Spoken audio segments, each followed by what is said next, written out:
प्रहार संघटनेचे अध्यक्ष बच्चू कडू यांनी आज मेळघाटातील अतिदुर्गम भागातून 250 किलोमीटरच्या मेळघाट संघर्ष यात्रा व कर्जमाफी आठवण पदयात्रेला दणक्यात सुरुवात केली। सेमाडोह परिसरातून प्रारंभ झालेल्या या यात्रेला शेकडो आदिवासी बांधव, शेतकरी आणि मजुरांचा उत्स्फूर्त प्रतिसाद मिळाला। 1 ते 9 मार्च दरम्यान चालणारी ही पदयात्रा मेळघाटातील दुर्गम पाड्यांतून मार्गक्रमण करत 9 मार्च रोजी सलोना ते चिखलदरा महापदयात्रेने संपन्न होणार आहे।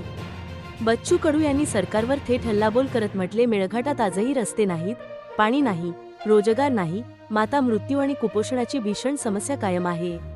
शेतकरी कर्जबाजारीपणामुळे होरपळतो आहे। सरकार फक्त घोषणा करते, प्रत्यक्षात काहीच करत नाही। ते पुढे म्हणाले, 9 तारखेपर्यंत सरकारने आमच्या मागण्यांची दखल घेतली नाही तर 9 मार्चला आम्ही भगतसिंगाच्या विचाराचे पाऊल टाकू। सरकारला हतबल केल्याशिवाय राहणार नाही। या वक्तव्याने राज्यातील राजकीय वर्तुळात खळबळ उडाली आहे। 1 ते 9 मार्च दरम्यान ही संघर्ष यात्रा मेळघाटाच्या पाड्यांतून फिरणार आहे। 9 मार्च रोजी सलोना ते चिखलदरा महापदयात्रा काढून समारोप केला जाणार असून तो दिवस निर्णायक ठरेल, असा सूचक इशारा देण्यात आला आहे। सरकारने आमच्या प्रश्नांची दखल घेतली नाही तर 9 तारखेपासून संघर्षाचा पुढचा टप्पा अधिक तीव्र असेल, असे स्पष्ट शब्दांत बच्चू कडू यांनी सांगितले। मेळघाटातील जनतेने मोठ्या संख्येने या संघर्ष यात्रेत सहभागी व्हावे, असे आवाहन प्रहार संघटनेच्या वतीने करण्यात आले आहे।